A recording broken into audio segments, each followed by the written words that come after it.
नमस्कार।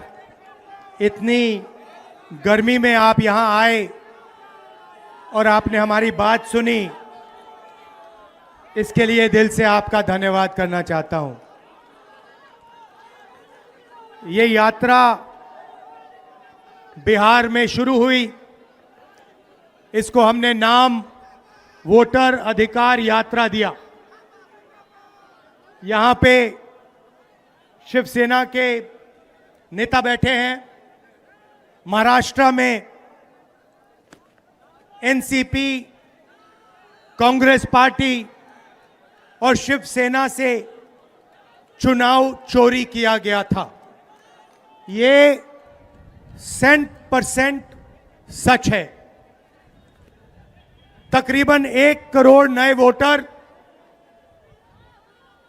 लोकसभा चुनाव के बाद वोटर लिस्ट में जोड़े जाते हैं, बढ़ाए जाते हैं। नए वोटर आके वोट करते हैं। हमारे गठबंधन का जो वोट था, जितना हमें लोकसभा में मिला उतना हमें विधानसभा में मिला, 1 वोट कम नहीं हुआ। और सारे के सारे नए वोट बीजेपी के अलायंस के खाते में गए।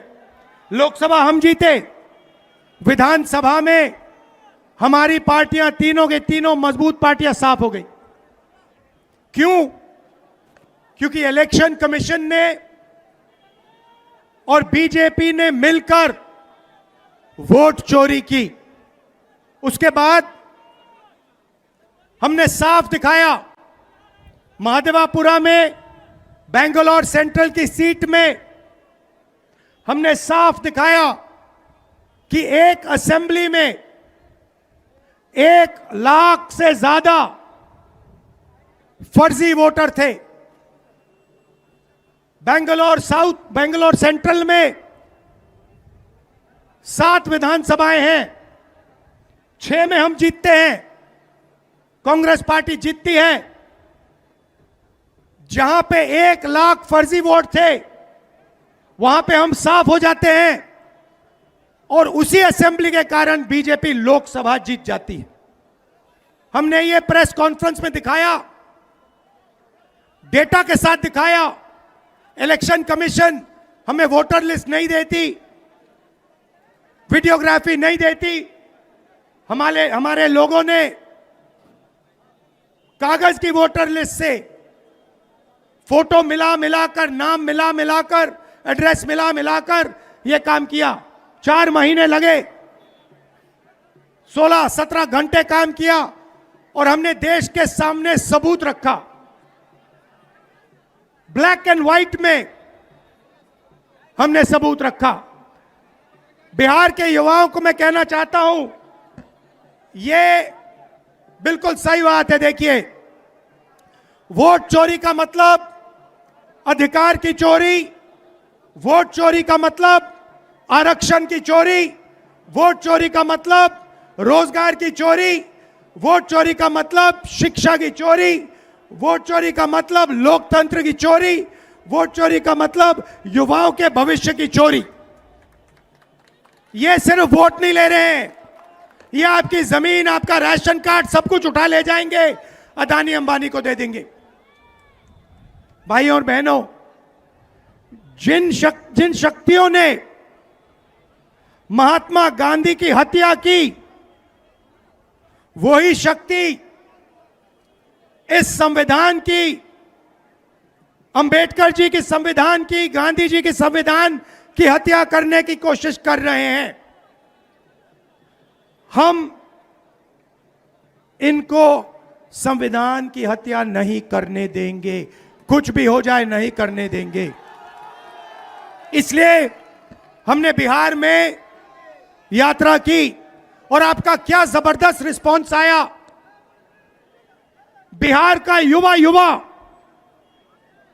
सारे के सारे युवा खड़े हो गए। छोटे छोटे बच्चे जीप के पास आते थे, कहते थे वोट चोर, वोट चोर, वोट चोर। नारा फैल गया है। और बीच में बीजेपी के लोग काले झंडे दिखा रहे हैं, है ना। अब मैं बीजेपी से कहना चाहता हूं, अच्छी तरह सुन लीजिए, बीजेपी के लोग अच्छी तरह सुन लीजिए। भैया, एटम बम का नाम सुना आपने? सुना है एटम बम का नाम? उससे बड़ा क्या होता है? उससे बड़ा क्या होता है? एटम बम से बड़ा हाइड्रोजन बम होता है। होता है नहीं होता है? माधवपुरा में हमने एटम बम दिखाया था। बीजेपी के लोगों, तैयार हो जाओ, हाइड्रोजन बम आ रहा है। हाइड्रोजन बम आ रहा है, तैयार हो जाइए। आपकी जो सच्चाई है, वोट चोरी की सच्चाई है, वो पूरे देश को पता लगने जा रही है। राइट? बिहार की जनता, बिहार के युवा, बिहार के महिलाओं से मैं धन्यवाद करना चाहता हूं। ये क्रांतिकारी प्रदेश है। इसने पूरे देश को मैसेज दिया कि वोट चोरी नहीं होने देंगे। और ये जो आपने बिहार में किया है, हमारी जो मदद की, ये पूरे देश में फैल गई है, कोने कोने में फैल गई है। आने वाले समय में मैं आपको गारंटी करके दे रहा हूं, हाइड्रोजन बम के बाद नरेंद्र मोदी जी अपना चेहरा इस देश को नहीं दिखा पाएंगे। नमस्कार, जय हिंद, जय बिहार।